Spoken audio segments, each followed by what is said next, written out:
എല്ലാവർക്കും നമസ്കാരം. സാഹിത്യശാഖകൾ പലതുണ്ടല്ലോ. ഇപ്പോൾ കഥ, നോവൽ, കവിത, സഞ്ചാര സാഹിത്യം, വൈജ്ഞാനിക സാഹിത്യം, അങ്ങനെ പലതുണ്ടല്ലോ. ഈ നോവലിസ്റ്റുകൾക്ക് അല്ലെങ്കിൽ നോവലും കഥകളുമാണ് ഏറ്റവും അധികം ചർച്ച ചെയ്യപ്പെടുന്നതെന്ന് പറഞ്ഞു. അപ്പോൾ പലരും സംസാരിച്ചതെന്ന് മനസ്സിലായ കാര്യമാണ്. എന്തുകൊണ്ടാണ് ആ പ്രത്യേകത കഥകൾക്കും നോവലുകൾക്കും കിട്ടുന്നത്?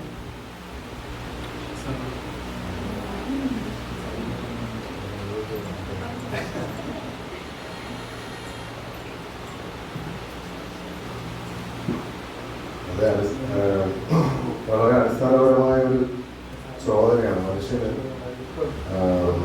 കഥ കേൾക്കാൻ ഇഷ്ടമുള്ളത്, കഥ കേൾക്കാനെന്ന് നമ്മൾ വളരെ പോളിഷായിട്ട് പറയും. യഥാർത്ഥ ഇഷ്ടം നോണ കേൾക്കാനാണ്. അപ്പം നേരത്തെ പരാമർശിച്ച ഹരാരിയെ പരാമർശിച്ചുകൊണ്ട് നോണ പറയാനുള്ള കഴിവുകൊണ്ടാണ് നമ്മൾ ഈ രൂപത്തിലിരിക്കുന്നത്. നമ്മളൊരു വലിയ ചെറുതും വലുതുമായ നോണകൾ കൊണ്ട് പരസ്പരം ബന്ധിക്കപ്പെട്ട ആളുകളാണ് നമ്മൾ. അതുകൊണ്ട് നമുക്ക് കഥ കേൾക്കാൻ ഇഷ്ടമാണ്. നമ്മൾ ആലോചിച്ചു, നമുക്ക് കഥ സൃഷ്ടിക്കാനുള്ള കഴിവ് ഉള്ള ജീവി വിഭാഗമാണുള്ളത്. നമുക്കിപ്പോൾ 2-3 കാര്യങ്ങളൊക്കെ 3 ചേർത്ത് 4ാമത് കഥ ഉണ്ടാകുന്നത്. അപ്പം ഈ ബേസിക്കലി ജീവികൾക്കൊക്കെ ഈ ചോദനയുണ്ട്. അവരുടെ ഈ കോഗ്നിറ്റീവ് എബിലിറ്റി അനുസരിച്ചിട്ട് മനുഷ്യനകത്ത് കൂടുതലാണെന്നേ ഉള്ളൂ. നിങ്ങൾ ശ്രദ്ധിച്ചാൽ മനസ്സിലാവും, ശ്രദ്ധിച്ചിട്ടുണ്ടാവില്ല. പക്ഷേ യൂട്യൂബിലൊരു വീഡിയോ നടക്കുന്നത്, അത് ഈ കുരങ്ങൻ വേറൊരു ജീവിതത്തിൽ ഒരു ചക്ക സാധനം തിന്നുന്നു. അപ്പോൾ ഈ കുരങ്ങൻ വന്നിട്ട് വലിയ ശബ്ദം ഉണ്ടാക്കിയിട്ട് ഇതിനെ ഓട്ടിക്കുന്നു. ശബ്ദം ഉണ്ടാക്കുന്നത് സ്വന്തം ശബ്ദമല്ല, അത് സിംഹത്തിൻ്റെ പോലെ ശബ്ദം ആക്ട് ചെയ്തിട്ട് അപ്പോൾ മറ്റൊരു കാര്യം വേറെ വലിയ ജീവി വരുന്നു പറഞ്ഞിട്ട് അത് കഴിച്ച് ഓടിക്കുമ്പോൾ ഈ കുരങ്ങ് ചെല്ലുന്നു ചക്ക കൂടാക്കി കുറച്ചിരുന്ന സാധനം. ഇതൊരു സർവൈവൽ സംഗതിയാണ് അത് നമ്മളെ നിലനിർത്തുന്നത്. ഈ പറഞ്ഞ ഒരു ഇൻസ്റ്റിങ്റ്റാണ്. നമുക്ക് കഥ കേൾക്കണം. കഥ കേട്ടാലേ നമുക്ക് കൊച്ചിലെ ഉറങ്ങാൻ പറ്റും. വയസ്സായാലും നമുക്ക് കഥ കേൾക്കണം. അത് വേറെ രൂപത്തിൽ നമ്മൾ പറയുകയും കഥ ഉണ്ടാക്കി. നമ്മൾ ഈ കാണുന്ന ഗോസിപ്പുകൾ, ഈ പറഞ്ഞ ചാനലുകളെല്ലാം ഉണ്ടാക്കിയിട്ടുള്ള ന്യൂസ് എന്ന് പറയുന്ന സാധനമില്ല. അത് സ്റ്റോറി ഇല്ലാതെ എന്താണ്? അതിലെവിടെയെങ്കിലും ന്യൂസ് ഉണ്ടാ, എവിടെയെങ്കിലും ഫാക്റ്റ് ഉണ്ടാ? അയാളുടെ 4 ചാനലിൻ്റെ ഒരേ വാർത്ത നോക്കിയാൽ നിങ്ങൾ 4 വേർഷൻ ഓഫ് സ്റ്റോറീസ് കിട്ടും. നമ്മളെ ചെന്ന് കോടതിയിൽ നിൽക്കുമ്പോൾ 2 സ്റ്റോറികളൊന്നും ഏറ്റുമുട്ടലെന്ന് പറയും. ഇങ്ങനെ മനുഷ്യന് കഥ വേണം, കഥ ഉണ്ടായിക്കൊണ്ടേയിരിക്കും. അങ്ങനെയാണ്. കഥയില്ലാതെ മനുഷ്യന് തെറ്റ് പിഴച്ച് ജീവിക്കാൻ പറ്റില്ലെന്ന് എൻ്റെ ഒരു കഥാപാത്രം തന്നെ എഴുതി പറഞ്ഞു. അടി എന്നുള്ള നോവലിൻ്റെ ഒരു കഥാപാത്രം. അപ്പം അതുകൊണ്ടാണ് സ്വാഭാവികമായിട്ടും പഠനങ്ങളെന്ന് പറഞ്ഞാൽ അതൊരു അക്കാദമിക് സബ്ജക്റ്റാണ് പഠനം എന്ന് പറയുന്നത്. ഇത് നമുക്ക് അക്കാദമിക് സഹായം വേണ്ട. നമ്മുടെ കപ്പാസിറ്റി അനുസരിച്ച് നോവലിന് വായിച്ചെടുക്കാൻ പറ്റും. സ്വാഭാവികമായിട്ടും അതുകൊണ്ടാണ് നോവലും കഥയൊക്കെ ആളുകൾ കൂടുതൽ വായിക്കുന്നത്. അപ്പം എല്ലാവരുടെ അനുവാദത്തോടു കൂടിയും ഇനി അഥവാ അനുവാദം തന്നില്ലെങ്കിൽ എൻ്റെ സ്വന്തം ഇഷ്ടപ്രകാരം ഞാൻ ഇറങ്ങുകയാണ്. നിങ്ങളെ കണ്ടാൽ സന്തോഷം. നന്ദി ശരിയാ സാറേ. ചർച്ച തുടരട്ടെ. ഞാൻ സാധനം ഉണ്ടാക്കിയിട്ട് ഒരു 5 മിനിറ്റ് ആയിരുന്നു.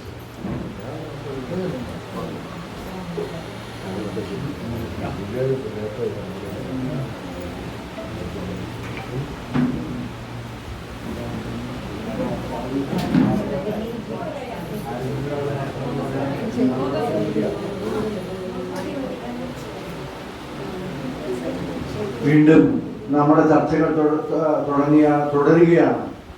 തുടരും. രഘുനാഥൻ സാർ പോവാണോ? അല്ല,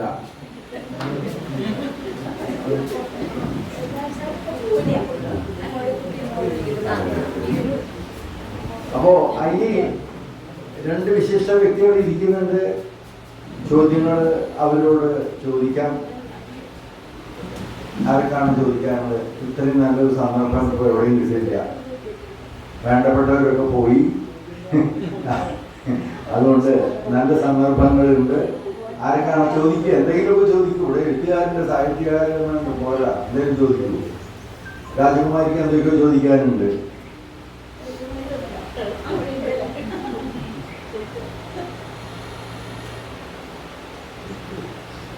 ചോദിക്കാൻ പറ്റുന്ന ചോദിക്കാൻ ചോദിച്ചു. അതെനിക്ക് സമയമുണ്ട്. നമുക്ക് സമയം നമുക്ക് വേണ്ടി കാത്ത് ചോദിക്കല്ല ഒരു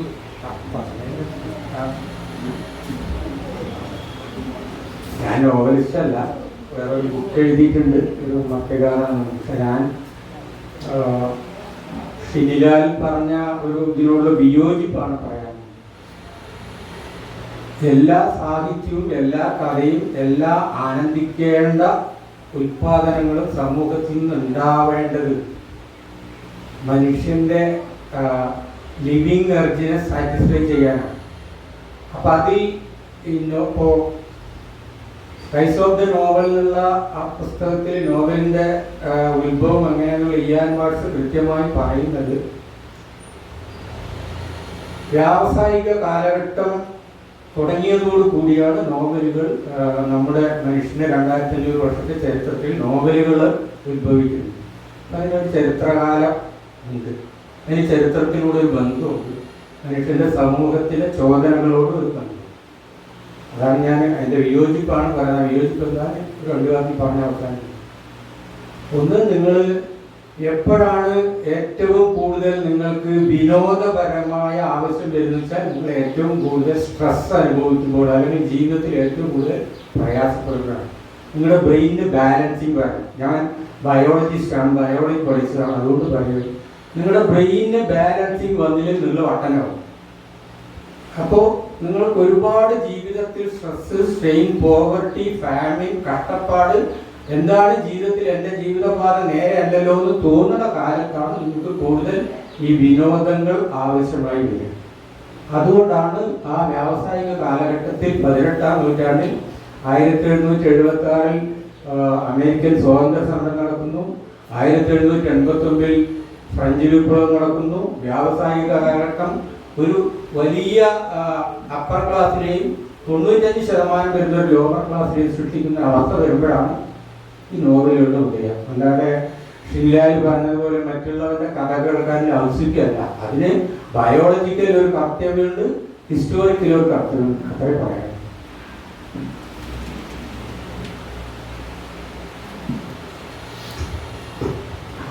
പറഞ്ഞത് ശരിയാണ്. ഞാനിപ്പോൾ പറയുന്നത് ഒരു എന്താ പറയുക, അതിനൊരു യുക്തിയുടെ അടിസ്ഥാനത്തിലുള്ള ഒരു ജസ്റ്റിഫിക്കേഷനാണ് അത് കറക്റ്റുമാണ്.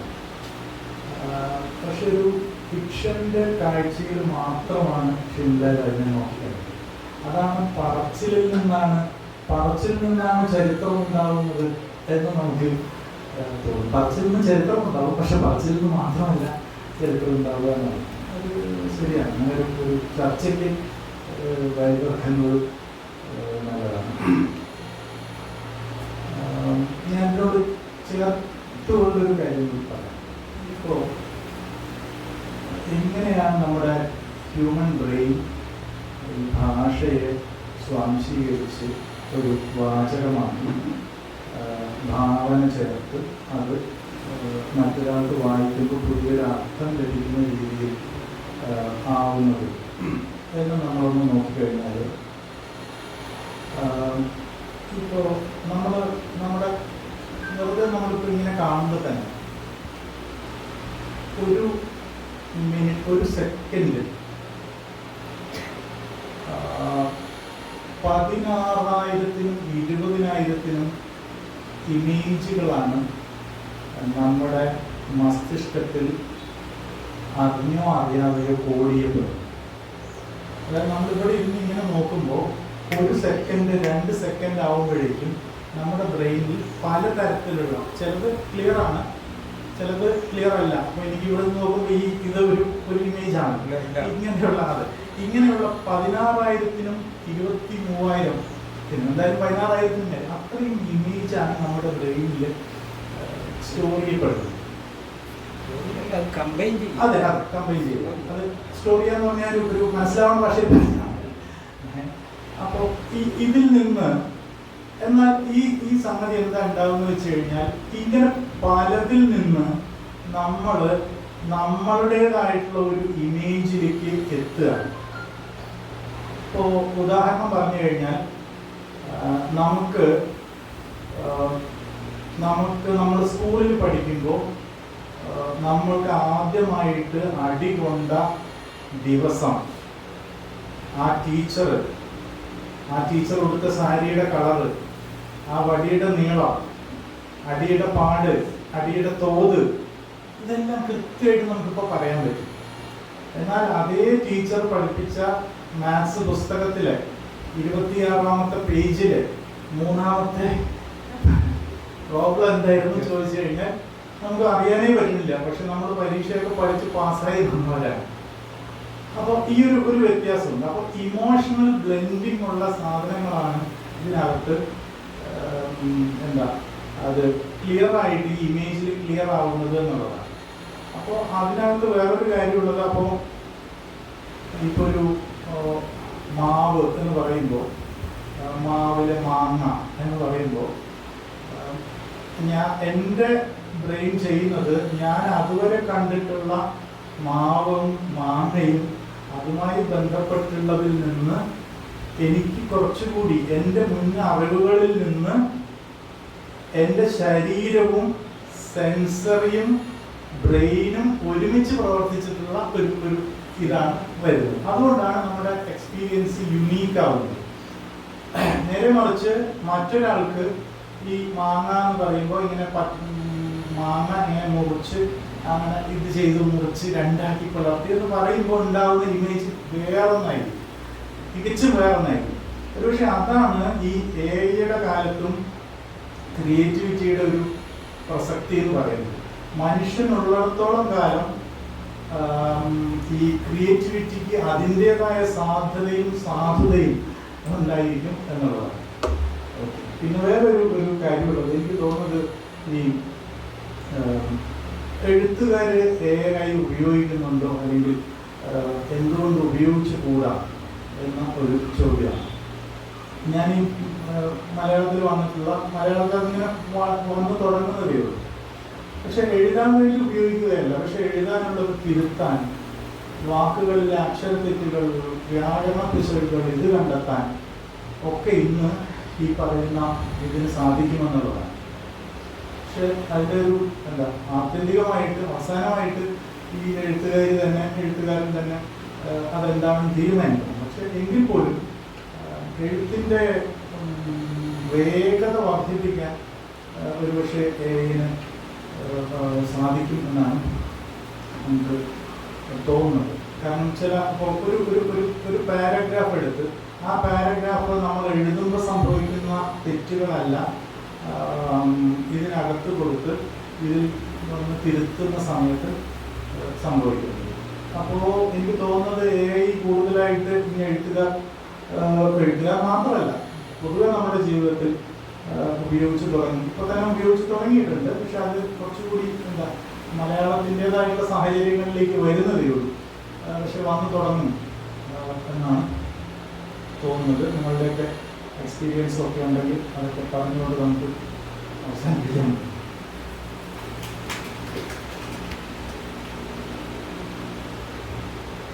എനിക്ക് നിവേദിതയോടാണ് ചോദിക്കാറുള്ളത്. കാരണം മോള് നോവൽ നല്ല സാഹചര്യം ഉണ്ടാണ്. അതുപോലെ ഇപ്പോൾ എന്താണ് ചെയ്യുന്നത്? അത്ഭുതമില്ല. കാരണം അച്ഛനും അമ്മയും എഴുത്തുകാരാണ്. അത് മാത്രമല്ല അച്ചാച്ചനല്ല, കണ്ടായിരുന്ന സാറിന് എനിക്ക് നല്ലപോലെ അറിയാം. വളരെ അടുത്ത് പെരുമാറിയിരുന്ന എന്നെ വലിയ കാര്യമായിരുന്നു, എനിക്ക് അദ്ദേഹത്തിന് വലിയ കാര്യമായിരുന്നു. അത് അത്ഭുതമൊന്നുമില്ല. എല്ലാവരും എഴുത്തുകാരെ പാരമ്പര്യമായിട്ടുള്ളത് എഴുത്ത് സ്വാഭാവികമാണ്. എങ്കിലും ഇപ്പം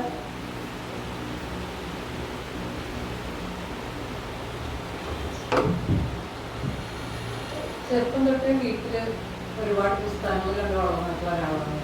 വീട്ടിലാണെങ്കിലും എല്ലാവർക്കും അറിയാം അച്ഛൻ്റെ ബുക്ക് കളക്ഷൻ. അപ്പോൾ അച്ഛൻ തന്നെ എവിടെയോ എഴുതിയിട്ടുണ്ട്, കുളിച്ചാടി ചെറുപ്പടത്തിയിരിക്കുന്ന പോലത്തെ ഒരു ഒപ്പ് ബുക്കിലേക്ക് എഴുതുന്ന. അത് ആ ഒപ്പ് കാണുമ്പോൾ അങ്ങനെ തന്നെ തോന്നുന്നു. അപ്പോൾ അങ്ങനത്തെ പല പുസ്തകങ്ങൾ ചെറുപ്പം തൊട്ടേ വായിച്ചു തുടങ്ങിയിട്ട് ബ്ലഡിലുണ്ടെന്ന് പറയാം. വായന ബ്ലഡിൽ തോന്നാണ്. അപ്പോൾ കോളേജിൽ പഠിക്കുന്ന കാലത്തൊക്കെ ഇതുപോലെ കഥകൾ എഴുതുമായിരുന്നു. അതിൽ നിന്നാണ് തുടങ്ങിയത്. പക്ഷെ നോവൽ എഴുതണമെന്ന് അങ്ങനെ പ്ലാൻ ചെയ്തിരുന്നല്ല. കോവിഡിന്റെ സമയം വന്നപ്പോൾ ആദ്യമായിട്ട് ഞാനൊരു ഇംഗ്ലീഷ് ഷോർട്ട് സ്റ്റോറി ബുക്കാണ് ആദ്യം ആമസോണിൽ പബ്ലിഷ് ചെയ്തത്. അതിൽ പിന്നെ തോന്നിയിട്ടാണ് ഒരു നോവൽ എഴുതിയത്. കോവിഡ് എന്ന് പറയുന്ന കാലം എല്ലാവരുടെ ജീവിതത്തിലും വലിയ വലിയ മാറ്റങ്ങൾ കൊണ്ടുവന്ന കാലമാണ്. പുറത്തിറങ്ങാൻ പറ്റാതെ ഏകാന്തത അങ്ങനെയുള്ള സംഭവങ്ങൾ വന്നപ്പോഴാണ് ജീവിതത്തിൽ ആദ്യമായിട്ട് നോവൽ എഴുതണം എന്നുള്ള തോന്നൽ അങ്ങനെയാണ് വരുന്നത്. അപ്പൊ അങ്ങനെ എഴുതിയ നോവലാണ് അഭ്യർത്ഥി. കോവിഡ് അതിലൊരു കഥാപാത്രം പോലെ ഇങ്ങനെ വരുന്നുണ്ട്. കോവിഡ് കാലം നടക്കുന്ന കഥയാണ്, ബാംഗ്ലൂർ നടക്കുന്ന കഥയാണ്. അപ്പൊ എന്റെ വളരെ ലൈഫിനോട് ക്ലോസ് ആയിട്ടുള്ള ഒരു കഥയാണ്. അപ്പോൾ രണ്ടാമത്തെ നോവൽ ഞാൻ ഇതുപോലെ എഴുതി. അപ്പോൾ അത് ഇറക്കണം, പബ്ലിഷ് ആയിട്ടില്ല. ആചന്ദ്രതാരം എന്നാണ് നോവലിന്റെ പേര്. അപ്പോൾ ഓൾമോസ്റ്റ് കംപ്ലീറ്റ് ആയ നോവൽ തന്നെയാണ്. ഇറക്കാൻ പറ്റുമെന്ന് വിചാരിച്ചു. പിന്നെ കഥകൾ എഴുതുന്നുണ്ട്. അതാണ് ഇപ്പോൾ ചെയ്തുകൊണ്ടിരിക്കുന്നത്.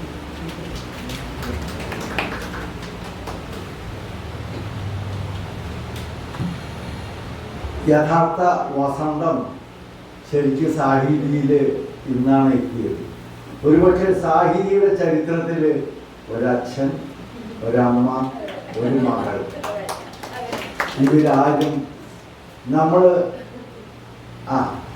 ഭാര്യ ആരാ മകള് അങ്ങനെയുള്ളൊരു ഇൻട്രൊഡക്ഷൻ ഉണ്ടായിട്ടുള്ളൂ. അതിലപ്പുറം എഴുത്തുകാരായിട്ടുള്ള 3 പേര് ഈ സാഹിതിയിൽ വന്ന് ഇവിടെ നമ്മളോട് അവരുടെ കാര്യങ്ങൾ പറഞ്ഞത് കേൾക്കാൻ നമുക്ക് വലിയൊരു സംഭവമാണ്. അപ്പോൾ ഒരു റെക്കോർഡ് കൂടി സാഹിത്യം സൃഷ്ടിച്ചിരിക്കുകയാണ്. ഇനി അടുത്ത കുറച്ചുകൂടി കഴിഞ്ഞാൽ നമ്മളെ വിലയിരുത്തേണ്ടിയിരിക്കുന്നു. ആരാണ് ഇതിൽ പ്രഗത്ഭ എന്നുള്ളത്? അധികാരം വരട്ടെ. പിന്നെ എനിക്ക് അത് കഴിഞ്ഞു. അത് നല്ലൊരു കാര്യമാണ്. നമുക്ക് എനിക്ക് സന്ദർഭമാണ് സംഗതി. ഇനിയിപ്പോൾ നിവേദിത ഇടയ്ക്കിടയ്ക്ക് വരട്ടെ. നിവേദിത തന്നെയായിട്ട്, നിവേദിത മാനേടിയായിട്ടല്ല, നിവേദിതയായിട്ട് തന്നെ വരട്ടെ.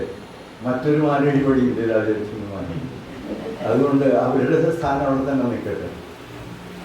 എനിക്ക് ഇപ്പോൾ സമകാലീനം എന്ന് നമ്മൾ പറയുന്നുണ്ടല്ലോ. എന്താണ് ഈ സമകാലീനം എന്ന് പറയുന്നത്? ഇന്നിപ്പോൾ ആരെഴുതുന്നതും എന്തെഴുതുന്നതും സമകാലീനമാണ്. പക്ഷെ ബൈ ഡെഫിനിഷൻ നമ്മൾ മനസ്സിലാക്കുന്നത് 1945 രണ്ടാം ലോക മഹായുദ്ധത്തിന് ശേഷം ഉള്ള കാലഘട്ടത്തിലുള്ള സാഹിത്യ കൃതികളാണ് നമ്മൾ ഇത് സമകാലീന സാഹിത്യം എന്ന് വിശേഷിക്കപ്പെടുന്നത്. പക്ഷെ ഈ സമകാലീന സാഹിത്യത്തെക്കുറിച്ച് നമ്മളൊക്കെ പറയുമ്പോൾ നമ്മൾ ഈ 45 രണ്ടാം ലോക മഹായുദ്ധത്തിന് ശേഷം നടക്കുന്ന കാര്യങ്ങളും അത് പ്രതിപാദിച്ച് എഴുതുന്ന വസ്തുതകളാണ് സമകാലീന സാഹിത്യമായിട്ട്. പക്ഷെ സമകാലീന സാഹിത്യത്തെക്കുറിച്ച് പ്രതിപാദിക്കുമ്പോഴും എഴുതുമ്പോഴും നമ്മളൊക്കെ എത്രയോ 18ാം നൂറ്റാണ്ടിലെ സാഹിത്യകാരന്മാരെ കുറിച്ചാണ് ദസ്റ്റോവസ്കിയും ടോൾസ്റ്റോയിയും ഇതൊക്കെ നമ്മൾ പറയുന്നത്. അതെന്താണെന്ന് എനിക്ക് മനസ്സിലാവുന്നില്ല. സമകാലീന സാഹിത്യത്തിൽ ഇന്നും നമ്മൾ പലപ്പോഴും പല സാഹിത്യകാരന്മാരെപ്പോഴും ചർച്ച ചെയ്യുമ്പോഴും ടോൾസ്റ്റോയുടെ യുദ്ധവും സമാധാനവും, ക്രൈം ആൻഡ് പണിഷ്മെന്റ് ഇങ്ങനെയുള്ള പുസ്തകങ്ങളെക്കുറിച്ചും അവരിക്കാണ് നമ്മൾ ഗംഭീരമാക്കുന്നത്.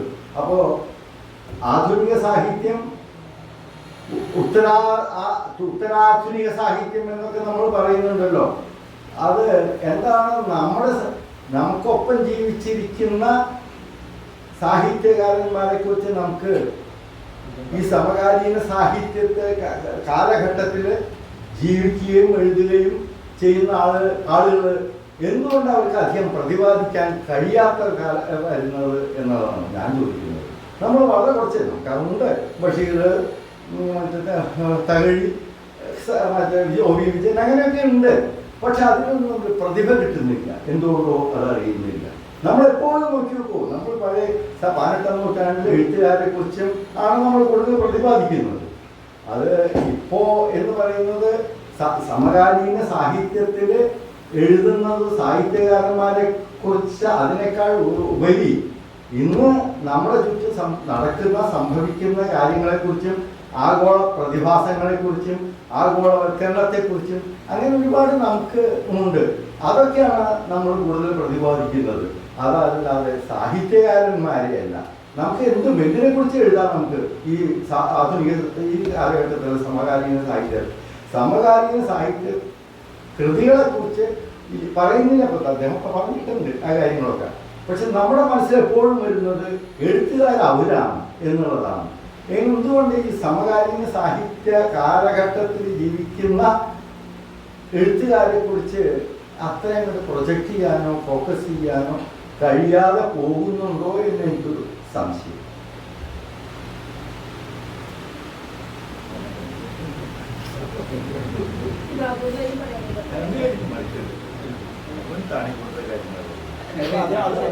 അത് പറഞ്ഞപ്പോഴാണ് എനിക്ക് പറയുന്നത് എന്ത് കാര്യം സമയം ഓരോരുത്തരും പഴയ ആൾക്കാരെ എപ്പോഴും പ്രൊജക്റ്റ് ചെയ്ത് പറയുന്നത് അവരുടെ രാഷ്ട്രീയത്തിന്റെ പിൻബലത്തിൽ മാത്രമാണെന്നാണ് ഞാൻ വിശ്വസിക്കുന്നത്. പുതിയ ആൾക്കാർക്ക് പറയാൻ പുതിയ രാഷ്ട്രീയക്കാരൊന്നും ഇല്ല. ആ അവസ്ഥയാണ് എനിക്ക് തോന്നുന്നത്.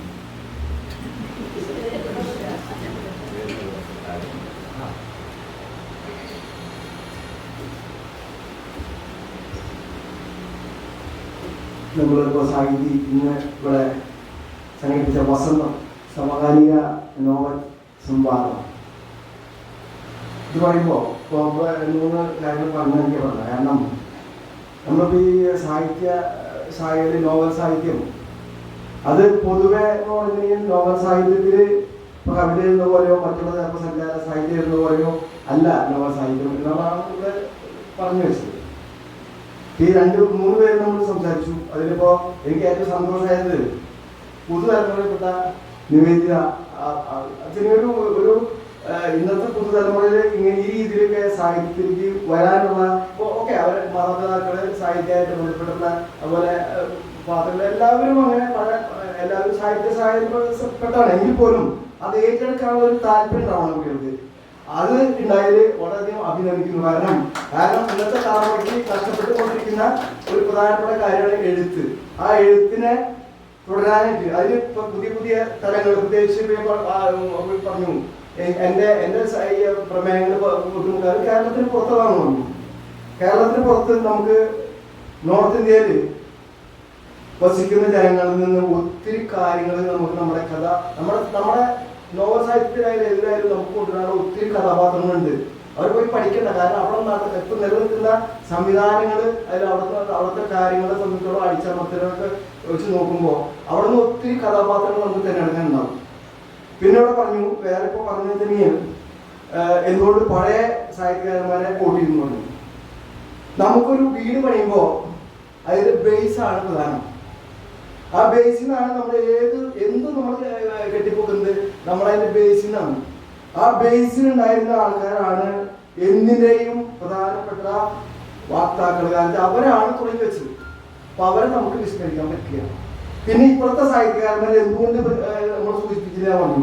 കാരണം ഇപ്പൊ എഴുതുന്നപ്പോ മലയാളത്തിലെ പഴയ നോവൽ സാഹിത്യകാരന്മാരെ പറ്റി അല്ല ഞാൻ പറഞ്ഞത്. കാരണം ഇപ്പോൾ താഴെ ചിന്തകൾക്കുള്ള അതുപോലെ നമുക്ക് ഏറ്റവും നമ്മുടെ ജീവിക്കുന്ന കഥാപാത്രങ്ങളെ നമ്മൾക്ക് ഈ വായനക്കാർക്ക് എത്തിച്ച സാഹിത്യകാരന്മാരാണ്. കാരണം അന്ന് നമ്മുടെ ആ ജീവിതം എന്ന് പറഞ്ഞാൽ നമ്മൾ അനുഭവിച്ചറിഞ്ഞ ജീവിതങ്ങളാണ് അവർ കഥാപാത്രമാക്കിയത്.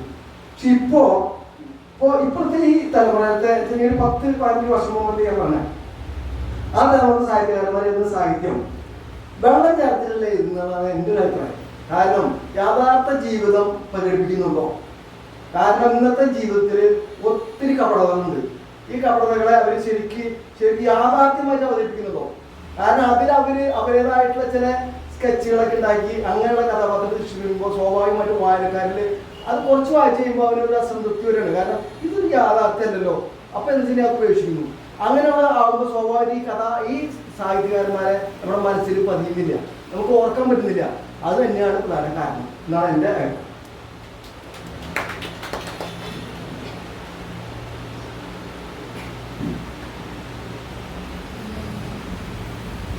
എനിക്ക് നിവേദിതയുടെ ചോദിക്കാനുള്ളത് സിമ്പിളായിട്ടുള്ള ഒരു ക്വസ്റ്റ്യൻ ആണ്.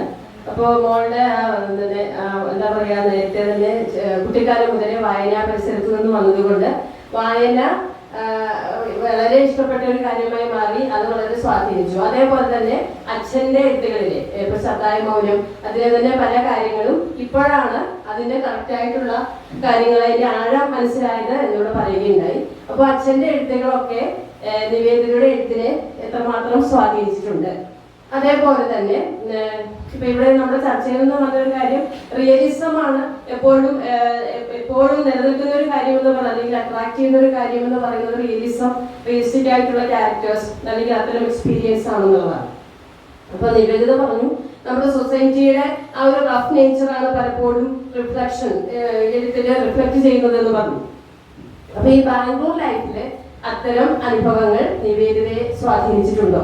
അത് നിരീക്ഷണത്തിലാണോ അതോ എക്സ്പീരിയൻസിലാണോ എന്നൊന്ന് അറിഞ്ഞാൽ നന്നായി.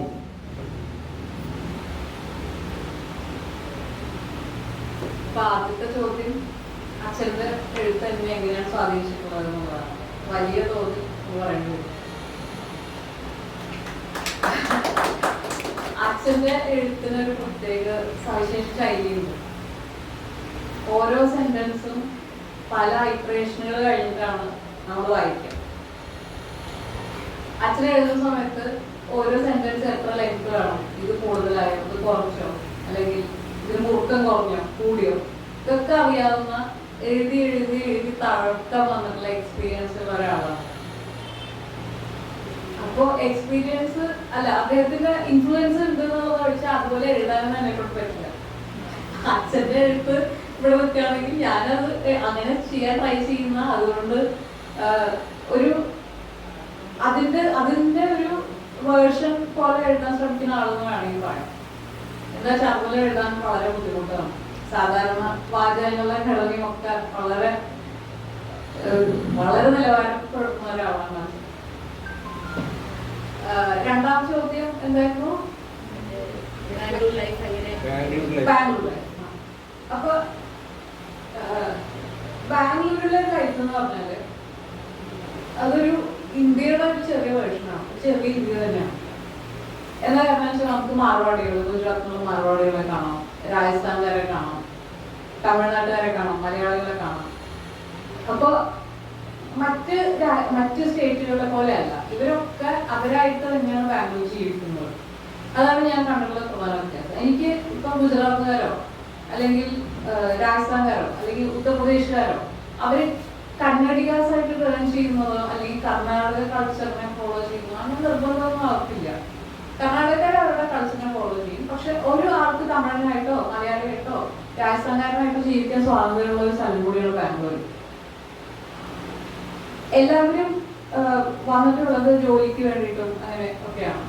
അപ്പൊ ഇന്ത്യയുടെ ഒരു ചെറിയൊരു സബ്സെറ്റിനെ നമുക്ക് കാണാം, അടുത്തറിയാം. ഇപ്പൊ പല കഥാപാത്രങ്ങളും ഞാൻ കണ്ടിട്ടുള്ളത്, ബാംഗ്ലൂർ കണ്ടിട്ടുള്ള പല ആൾക്കാരും അവരുടെ നാടിന്റെ ഒരു തന്മാത്രകളാണ്. ഇപ്പൊ എനിക്ക് ഗുജറാത്തിൽ നിന്നുള്ള സുഹൃത്തുണ്ടോന്ന് വെച്ച് കഴിഞ്ഞാലും അവരുടെ നാട്ടിലെ കാര്യങ്ങൾ പറയും. നാട്ടിലെ ജീവിതം ഇവിടെ തുടരണം. അവർക്ക് കന്നഡ അറിയില്ല, അവർക്ക് കന്നഡ കൾച്ചർ അറിയില്ല, അവർ ഉഗാദിയോ പൊങ്കൽ അതൊന്നും സെലിബ്രേറ്റ് ചെയ്യുന്നവരല്ല. അവര് സെലിബ്രേറ്റ് ചെയ്യുന്ന അവരുടേതായിട്ട് ഫുഡ് ഉണ്ടാക്കുന്നു. അവരുടെ കൾച്ചറിലാണ് ജീവിക്കാനുള്ള സ്വാതന്ത്ര്യമുണ്ട്. എല്ലാ തരം ഫുഡിന്റെ ഇൻഗ്രീഡിയൻസോ അല്ലെങ്കിൽ മൂവീസോ എല്ലാ സാധനങ്ങളും അവൈലബിൾ ആണ്. അങ്ങനെ ഒരു വൻ നഗരത്തിൽ താമസിക്കുമ്പോൾ അങ്ങനെ ഒരു സാഹചര്യം നമുക്ക് കുറെ ആൾക്കാരെ കാണുകയും പരിചയപ്പെടുകയും അവരുടെ സംസ്കാരമായിട്ട് ഇടപെടുകയും നമുക്ക് പലപ്പോഴും മനസ്സിലാവില്ല ചില ആൾക്കാർ എന്തുകൊണ്ടാണ് ചെയ്യുന്നത്. ഇപ്പൊ ചില പ്രത്യേക മതവിഭാഗത്തിൽപ്പെട്ട ആൾക്കാരാണെങ്കിൽ നമ്മൾ ആദ്യമായിട്ട് അവരെ കണ്ട് എന്താണ് ചെയ്യുന്നത്, എന്തുകൊണ്ട് കാലിന് മടത്തിന്റെ മീത ജീൻസ് കയറ്റി വെക്കുന്നു അല്ലെങ്കിൽ എന്തുകൊണ്ട് ഇങ്ങനെ ഭക്ഷണം കഴിക്കുന്നു എന്നുള്ള പല സംശയം. അപ്പൊ അവരായി തന്നെ നിൽക്കുകയാണ്. അത് ശരിക്കും ഒരു ഒബ്സർവ് ചെയ്യാനായിട്ട് വളരെ രസകരമായിട്ടുള്ള ഒരു കാര്യമാണ്. അപ്പൊ അങ്ങനെയുള്ള ഒരു സംഭവം എനിക്ക് പലപ്പോഴും നോവൽ എഴുതുമ്പോൾ എനിക്ക് വളരെ ഇൻസ്പയർ ആകുന്ന ഒരു കാര്യം തന്നെയാണ് ബാംഗ്ലൂർ ലൈഫ്. പിന്നെ അത് ചോദ്യം കൂടി ഉണ്ടായിരുന്നല്ലോ.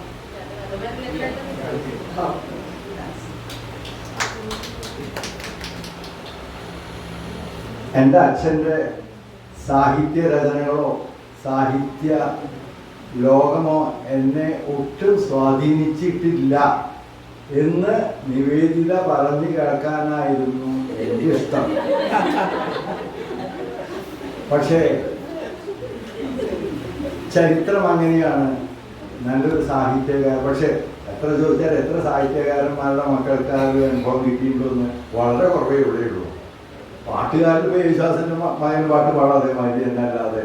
പക്ഷെ നിവേദിത അങ്ങനെ പറഞ്ഞ് കേൾക്കാനാണ് എനിക്ക് സന്തോഷം. പോട്ടെ, കാര്യമില്ല.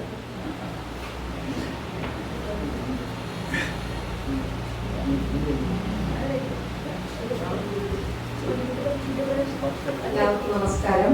ഞാൻ ഗീത കൈപ്പാമ്പ്.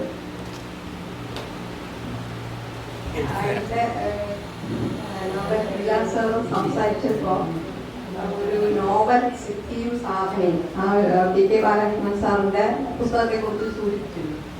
ഇവിടെ സാർ നേരത്തെ ചോദിച്ചല്ലോ, എന്തുകൊണ്ട് നമ്മൾ ടോൾസ്റ്റോയ് അല്ലെങ്കിൽ 18ാം നൂറ്റാണ്ടിലുള്ള എഴുത്തുകാരെ അല്ലെങ്കിൽ അന്നത്തെ ആൾക്കാരെയാണ് നമ്മൾ അതാണ് കൂടുതലായിട്ട് ചർച്ച ചെയ്യുന്നത്. ഈ നമ്മുടെ ചുറ്റുമുള്ള ഒരു സമകാലീന സാഹിത്യകാരെ കൂടുതൽ എന്തുകൊണ്ട് നമ്മൾ അത് ചർച്ച ചെയ്യപ്പെടുന്നില്ല.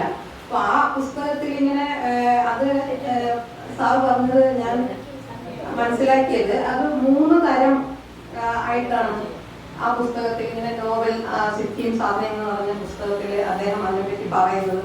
ഒന്നാമത്തെ തരം ക്ലാസിക്കുകൾ എന്ന് പറഞ്ഞാൽ അതിനൊരു ഉദാഹരണം എന്ന് പറഞ്ഞത് ഒരു കുഞ്ഞ് നമ്മളോട് ചിരിക്കുന്നു, അതിനോട് നമ്മൾ ഇന്നും സംസാരിക്കുന്നു, നാളെയും അതിനെ നമ്മളെടുത്ത് കളിപ്പിക്കുന്നു എന്ന് പറഞ്ഞിട്ട് നമ്മൾ ഒരിക്കലും നമുക്കത് ബോറാവില്ല.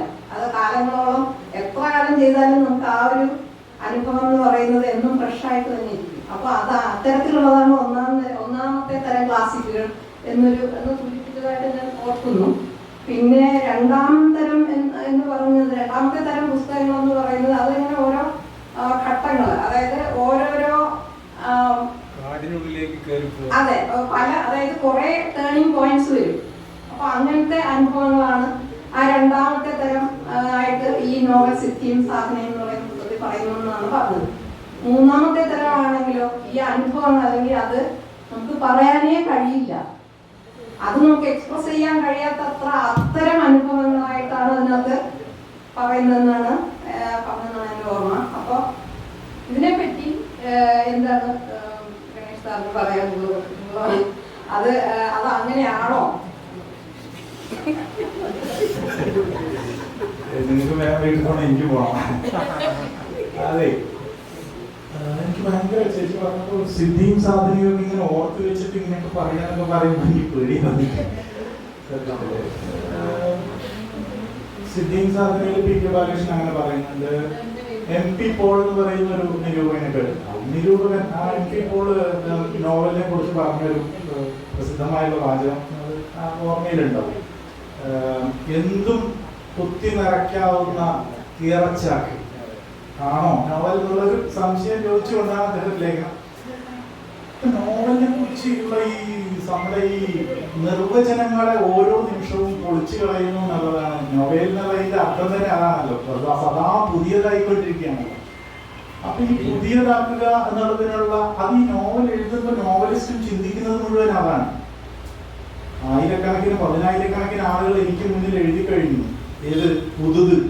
അപ്പൊ ഞാൻ ഇനി അടുത്തൊരു പുതുതാണ് ഉണ്ടാക്കേണ്ടത് എന്ന് വെച്ചുകൊണ്ടാണല്ലോ എഴുതുന്നത്.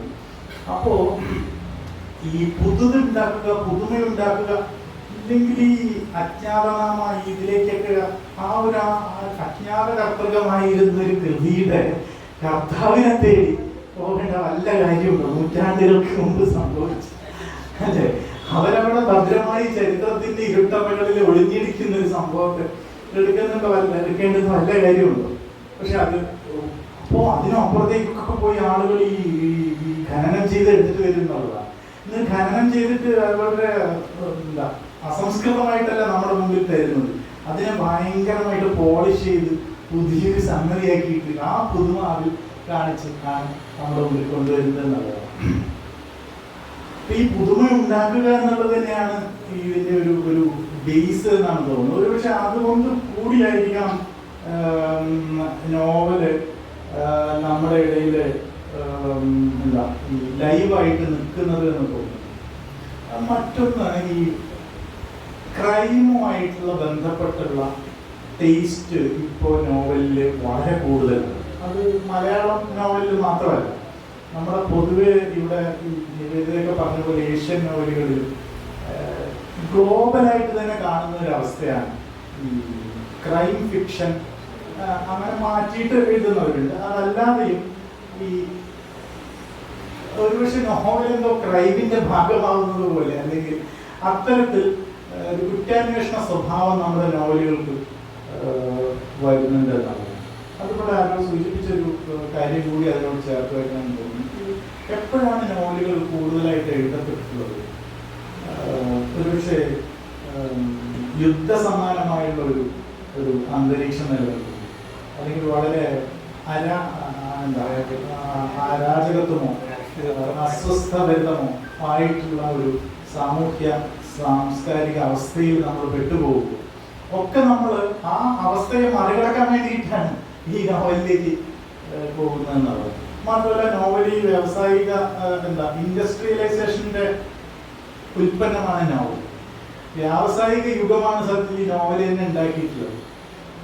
അപ്പൊ വ്യാവസായിക യുഗം ഉണ്ടാക്കിയിട്ടുള്ള നോവൽ എന്ന് പറഞ്ഞാൽ വ്യാവസായിക യുഗത്തിന്റെ എല്ലാ ദോഷവും ഗുണവും പ്രശ്നങ്ങളും മുഴുവൻ ഈ നോവലിൽ ഉണ്ടാകുന്നത് കൂടിയാണ്. ആ പ്രോഡക്റ്റ് ഒന്ന് വളരെ ഇപ്പൊ ബുക്കായിട്ട് നമ്മുടെ കയ്യിലുള്ളത് വളരെ സൗകര്യപ്രദമാണ് ഉപയോഗിക്കാൻ. മാത്രമല്ല അത് ദീർഘകാലത്തേക്ക് വേണ്ട, പക്ഷെ ഒരു മാസം കൊണ്ട് 2 മാസം വരെ നമ്മളോടൊപ്പം ആ കഥാപാത്രങ്ങൾ നമ്മളൊപ്പം കൂടെ ഉണ്ടാവുന്നു എന്നുള്ളതാണ്. നമ്മുടെ ഏകാന്തതയുടെയും ഒക്കെ ഒപ്പം ഇവര് കുറച്ച് പേര് നമ്മളോടൊപ്പം 2-3 മാസക്കാലം നമ്മളോടൊപ്പം ഉണ്ടാവുന്നു എന്നുള്ളത്. ഒരു ചെറുകഥയൊക്കെ വായിക്കുമ്പോൾ നമ്മൾ 20 മിനിറ്റ് കൊണ്ട് ഈ ചെറുകഥ വായിച്ചു തീരുന്നു. അത് കഴിയുമ്പോൾ നമ്മൾ അടുത്ത ഒരു കഥയിലേക്ക് പോകുന്നു, അല്ലെങ്കിൽ ആ കഥയുടെ പൂരണത്തിലേക്ക് പോകുന്നു. പക്ഷെ നോവൽ കുറച്ച് കാലം നമ്മളോടൊപ്പം ഉണ്ടാവുന്നു എന്നുള്ളതാണ്. പിന്നെ ഒരു കാര്യം കൂടി പറഞ്ഞുകൊണ്ട് ഞാൻ അവസാനിപ്പിക്കാം. ഞാൻ ബംഗ എന്നുള്ള നോവൽ എഴുതാൻ വേണ്ടിയിട്ട് ഞാൻ ചിലപ്പോൾ ഞാൻ ആലോചിക്കാറുണ്ട്, പല വീട്ടിലും ആലോചിക്കുന്നുണ്ടാവും ചിലപ്പോൾ. ഞാൻ 4 വർഷം എടുത്തിട്ടുണ്ട് ഈ 320 പേജുള്ള ഈ നോവൽ പൂർത്തിയാക്കി. എഴുതി തുടങ്ങി 2-3 ചാപ്റ്റർ തുടങ്ങിയിട്ട് ഞാൻ ബംഗാളി പോയിട്ടുണ്ടായിരുന്നില്ല, കൽക്കത്തൊന്നും നമുക്ക് മേടിച്ചത്. പക്ഷെ എന്തൊരു അമിതമായ ആത്മവിശ്വാസത്തിലാണ് എഴുതാൻ തുടങ്ങിയത്. പക്ഷെ 2-3 ചാപ്റ്റർ കഴിഞ്ഞപ്പോൾ എനിക്ക് മനസ്സിലായി അങ്ങനെ എഴുതാൻ പറ്റില്ല. അപ്പോൾ ഞാൻ പോയി ബംഗാളിലേക്ക് യാത്ര ചെയ്തു. അവിടെ കുറച്ച് നാളുകൾ താമസിച്ച് അങ്ങനെയൊക്കെയാണ് ചെയ്തത്. അവിടെ നമ്മൾ കാണുന്നത് മുഴുവൻ പകർത്തി വയ്ക്കുകയല്ല, കണ്ടത് മാത്രവുമല്ല, നമ്മൾ കാണുന്നതും അതുവരെ അറിഞ്ഞിട്ടുള്ളതും വായിച്ചിട്ടുള്ളതും. എനിക്ക് തോന്നുന്നത് പൗലോ കോയ്ലോയുടെ ഈ വളരെ പ്രസിദ്ധമായുള്ള അല്ലെങ്കിൽ കുപ്രസിദ്ധമായുള്ള വാചകം പോലെ ഒരു നോവലിസ്റ്റ് ആ നോവലിന്റെ ഒരു വല്ലാത്ത ഇതിലേക്ക് പ്രവേശിച്ചു കഴിഞ്ഞാൽ, എഴുത്തിന്റെ ഒരു മൊമെന്റത്തിലേക്ക് പ്രവേശിച്ചു കഴിഞ്ഞാൽ, നമ്മൾ ഈ പ്രകൃതി മുഴുവൻ ഈ നോവലിന് വേണ്ടി നമ്മളോടൊപ്പം കഥാപാത്രങ്ങളാക്കി നിർത്തി ഭാഷ കൃത്യമായിട്ട് കൊണ്ടുവന്ന് അതിൻ്റെ ഒരു അധ്യായങ്ങൾ ഇവിടെ അവസാനിക്കണമെന്ന് പറഞ്ഞു തന്നു, അധ്യായങ്ങൾക്ക് എന്തൊക്കെ വഴിയിലേക്ക് കൊണ്ടുപോകണം, അതിൻ്റെ ക്ലൈമാക്സ് എങ്ങനെയായിരിക്കണമെന്ന് പറഞ്ഞ് നമ്മളോട് എല്ലാവരും തന്നെ, അല്ലെങ്കിൽ നമ്മളോട് ഇടപഴകുന്നവർ മുഴുവൻ ഒരുപക്ഷെ കഥാപാത്രങ്ങളായി മാറുകയും ഈ നോവലിസ്റ്റ് എഴുതുന്ന ആള് തന്നെയും ഒരു ഫിക്ഷൻ കഥാപാത്രം പോലെ ആയിത്തീരുകയും ചെയ്യുന്ന ഒരു അവസ്ഥ എനിക്ക് ഉണ്ടായിട്ടുണ്ട്. ആ ഒരു 4 വർഷം പരിപൂർണമായിട്ട് എഴുതുന്നതല്ല, നമ്മൾ എഴുതുന്നു, വേറെ പല ജോലി ചെയ്യുന്നു, അതിനിടയ്ക്ക് വീണ്ടും ചാപ്റ്ററിലേക്ക് പോകുന്നു, എഡിറ്റ് ചെയ്യുന്നു, അങ്ങനെയൊക്കെ ആയിരിക്കും. പക്ഷെ എന്നാലും ഈ കഥാപാത്രങ്ങളെല്ലാം ദിമാനോ ചെര എന്ന് പറയുന്ന ഒരു കഥാപാത്രം എൻ്റെ ഈ നോവലിൽ പറഞ്ഞിട്ടുണ്ട്. അപ്പോൾ അങ്ങനെ ഒരു പേര് എവിടെ നിന്ന് കിട്ടിയെന്ന് പലരും എന്നോട് ചോദിച്ചിട്ടുണ്ട്, ഇങ്ങനെ ഒരു പേര്. പക്ഷെ ആ പേര് എങ്ങനെ കിട്ടിയെന്ന് അറിയില്ല. ഏതോ പരിചയപ്പെട്ട അല്ലെങ്കിൽ അറിഞ്ഞ ഏതോ 1-2 കഥാപാത്രങ്ങളുടെ പേര് ചിലപ്പോൾ ചേർന്ന് പോയതായിരിക്കും ഇങ്ങനെ. അപ്പൊ ഞാൻ വിചാരിക്കുന്നത് ഒരു നോവൽ എഴുത്തിന് പിന്നിൽ വളരെ യുക്തിയുടേതായിട്ടുള്ളൊരു തലമുണ്ട്. പക്ഷെ അതല്ലാത്ത അബോധത്തിൻ്റെതായ ചില പ്രവർത്തനങ്ങൾ ഒരുപക്ഷെ നോവലിനെ നിർണായകമായിട്ട് സ്വാധീനിക്കുകയോ മാറ്റുകയോ ഒക്കെ ചെയ്യുന്നുണ്ട് എന്ന് തോന്നുന്നു. നോവലിസ്റ്റുകൾ പക്ഷെ അധികം ഇതിനെക്കുറിച്ച് അങ്ങനെ പറയാറില്ല. ഓർഹാൻ പാമുക്കിന്റെ ഒരു പുസ്തകമുണ്ട്, പുസ്തകത്തിന്റെ പേര് ഓർക്കുന്നില്ല, പക്ഷെ അദ്ദേഹത്തിന്റെ ചിത്രങ്ങളും എല്ലാം വെച്ചുകൊണ്ട് അല്ല, അത് നോവലിന്റെ പേരാണ്. ഇത് ഈ നോവൽ രചനയെ കുറിച്ച് ഉള്ളൊരു പുസ്തകം, നെയ്വ് ആൻഡ് സെന്റിമെന്റലിസ്റ്റ് നോവലിസ്റ്റ് ഉണ്ട്, ആ പുസ്തകമല്ല, വേറൊരു പുസ്തകമുണ്ട്. അദ്ദേഹം ഓർഹാൻ പാമുക്ക് നോവൽ എഴുതുന്നതിന് മുമ്പ് മുഴുവൻ ചിത്രം വരയ്ക്കുകയാണ് ചെയ്യുന്നത്. എന്നിട്ട് ചിത്രം വരച്ച് ഈ ചിത്രം ആദ്യം പൂരിപ്പിക്കുക, അതിനുശേഷം ചിത്രം നോക്കിയിട്ടാണ് അദ്ദേഹം എഴുതുന്നത്. അപ്പൊ അദ്ദേഹം പറയുന്നത് ഏതൊരു റെയിൽവേ സ്റ്റേഷനോ ഒരു അങ്ങാടിയോ എന്തോ എഴുതുന്ന സമയത്ത് ഇദ്ദേഹം വരയ്ക്കുന്ന സമയത്ത് പല മൈന്യൂട്ട് കാര്യങ്ങൾ ഓർമ്മയുണ്ടായിരുന്നു. വരച്ചു കഴിഞ്ഞു, മാസങ്ങൾ കഴിഞ്ഞിട്ടാണ് നോവൽ എഴുതുന്നത്. നോവൽ എഴുതുന്നത് ഈ പടം കൊണ്ട് എഴുതുക, എവിടെ ചിത്രം വരച്ചതെന്ന് വെച്ച് ചിത്രം നോക്കിയിട്ടാണ് ആ ഒരു ബസ് ഇങ്ങനെ പോകുന്നത്, അല്ലെങ്കിൽ എന്ന് വെച്ചാൽ ചിത്രം നോക്കി തിരിച്ചു വന്ന് നോവൽ എഴുതി ഒരു രംഗം എഴുതി എന്നുള്ളതിനെ കുറിച്ച് പറയുന്നു. അപ്പോൾ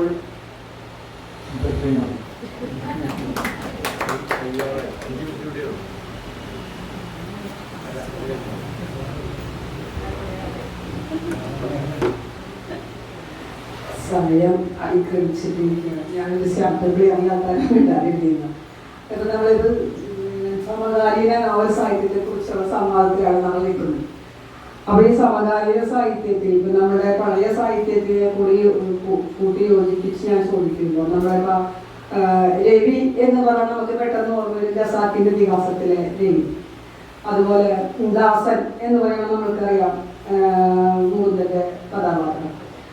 അതുപോലെ അപ്പുണ്ണി അല്ലെങ്കിൽ സേതു എന്ന് പറയുമ്പോൾ നമുക്കുടനെ MP ഓർമ്മ വരുന്നു. അപ്പോൾ അതുപോലെ ഓർമ്മ വരുന്ന നമുക്ക് ഒരു പറയാനായിട്ടൊരു കഥാപാത്രങ്ങൾ ഈ സമകാലീന സാഹിത്യ നോവൽ സാഹിത്യത്തിൽ ഉണ്ടാകുന്നില്ല എന്നാണ് എൻ്റെ ഒരു കാഴ്ചപ്പാട്. എൻ്റെ അതിലാണ് ഞാൻ ചോദ്യം നമ്മുടെ ഗണേഷ് സാറിനോട്. സാർ പോവാൻ വേഗം ഒതുക്കുന്നു. ഇല്ല തിരകളൊക്കെ തീർന്നു ഇന്നലെ. അപ്പൊ പിന്നെ നമ്മുടെ നിവേദിത മേഡത്തിനോട് ചോദിക്കാൻ എന്ന് പറയുമ്പോൾ വിചാരിച്ച ചോദ്യങ്ങളൊക്കെ പലരും ചോദിച്ചു കഴിഞ്ഞു. എന്നാലും ഞാൻ പിന്നെ ചോദിക്കാം.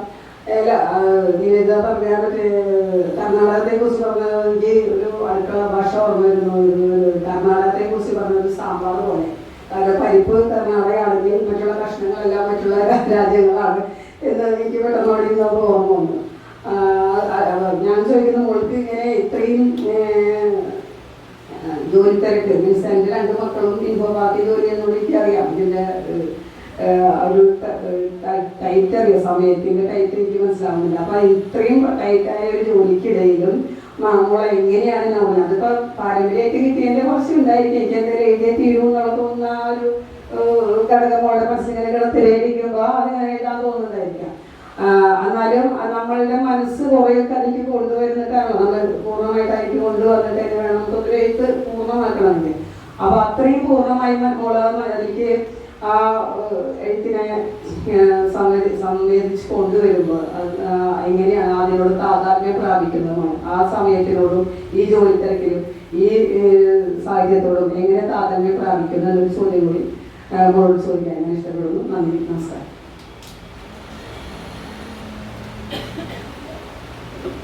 ഞാനൊരു സോഫ്റ്റ്വെയർ എഞ്ചിനീയറാണ്, സോഫ്റ്റ്വെയർ പ്രൊഫഷണലാണ്.